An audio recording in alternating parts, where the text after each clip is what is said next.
Hello everyone, welcome back to my channel. My name is Brittany and today I'm going to do a quick and easy demonstration of how I make my washi tape and matte stickers that I send with my pen pal letters. A pen friend had asked me how I made my washi stickers, and it's not as difficult as you think. I do have a Silhouette Portrait 3 machine, but I do this by hand and it's a really easy process. It only takes a couple of seconds, and I'm going to show you all the tools that I use to do it. So as you can see in this shot here, I have this little multicolored flower. I'll put it up a little bit so you can see. And this is on a matte photo paper sticker. It came in a box of like, I don't know, 500 sheets, and I think I paid like $19 for it. But this is really great to have as decorations for like on the letter or anything that's going to go inside the envelope, because if this gets wet, it does kind of smear. So like it's not good for address labels and things like that. But just for decorating purposes, it's good. So what I did to do that, this is a full sheet of paper, 8.5 by 11.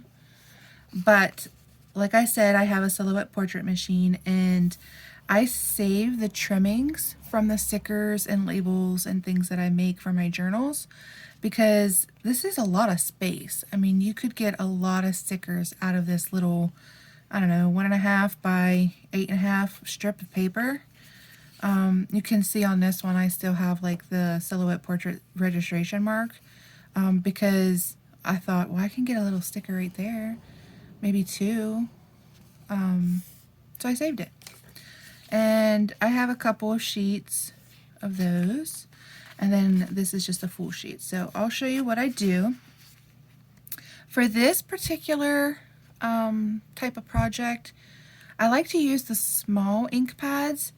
This one here is Archival Ink. Almost all of the ones that I'm going to use today are this size and brand. I do have some others. Hold on a second. Let me get that for you. Some other stamps, ink pads that you can use for the stamps, but for this demonstration I'm just going to use these little rectangular ones. So what I do is I find whatever stamp I want to use. So I'm going to use this wood-mounted rubber stamp. And then I just pick some colors.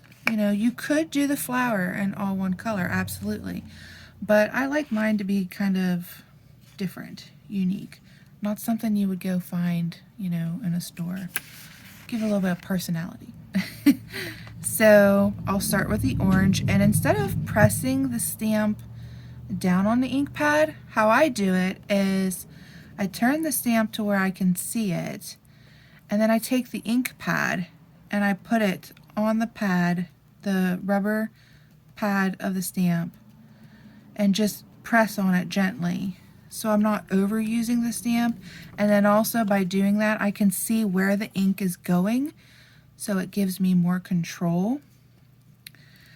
And it's okay if you put like your ink pad of another color over top of an area where you did, you know, a previous color. That's fine. I don't have any gripes about it. Like, I've never experienced any negative impact to my ink pad from that. So yeah. And then you just apply just a tad bit of pressure, and there you go. And as you can see with this one that I just did, there's some breakage where the ink pattern or the stamp pattern wasn't completely highlighted with the ink, and that's okay. I like that. I think that it makes it kind of rustic and different.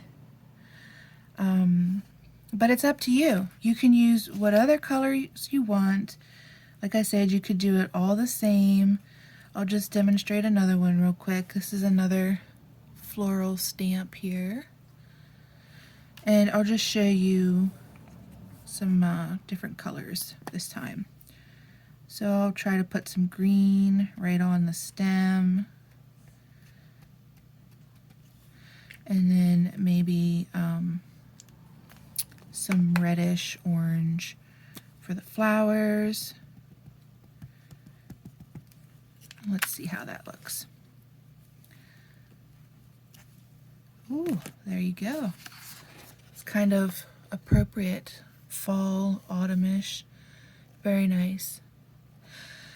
And then what I do, I could use my picture mat with my silhouette portrait, scan it into my computer with that, run it through, have the machine cut it, but that's a lot of work.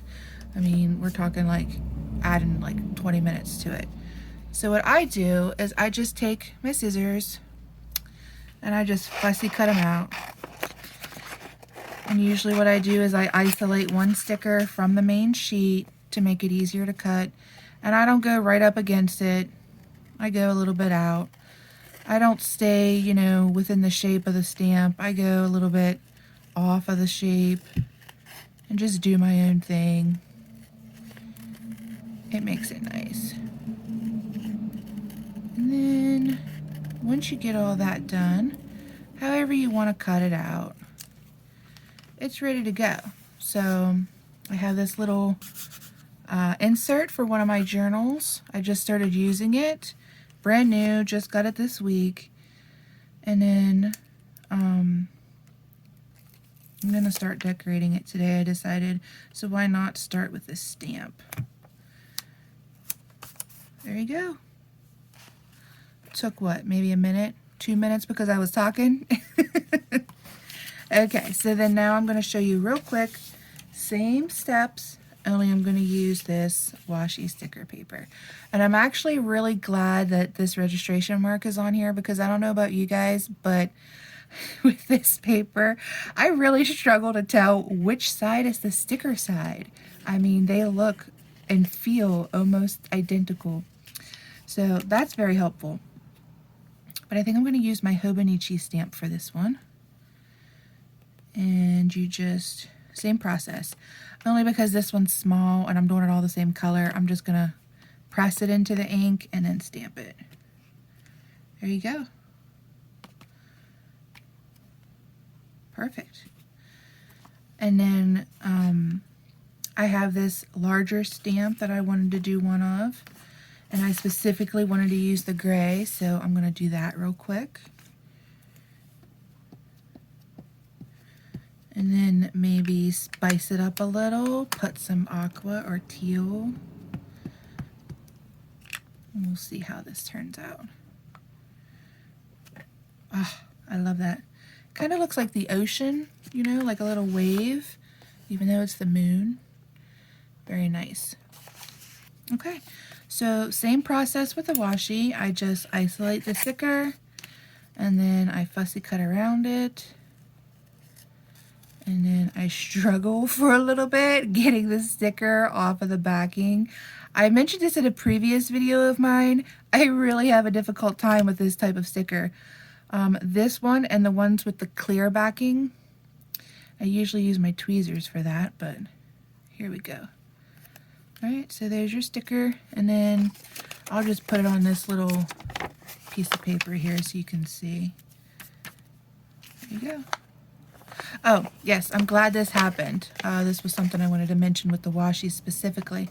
So see how there's a little bit of an ink smudge there? It's a little damp. It's getting on my finger when I press on it. That's something you're going to want to watch for when you're using the washi sticker paper. I don't really notice that happening as much with the matte paper. But with the washi paper, you definitely want to let the ink set for a little bit and dry before you even cut it out. Just give it a minute or two. And if you have like a ink blotter, like if you're a fountain pen user, you can roll that over it if you're careful. I've tried that a couple times and it does smear sometimes if you're in a hurry, but yeah. So those are my tricks and tips for making washi stickers and matte photo paper stickers with rubber stamps, and you can actually use this with the clear stamps as well. So I hope you enjoyed this video, and I am going to be posting some other demonstrations and first impressions here coming up. One is for a moleskin journal that I just got, and one is with the use of MD paper. I'm completely new to it, so we're gonna open up the book and dive in together. But for today, this is what I have for you, and I'll see you in the next one. Thank you guys so much for watching. Bye!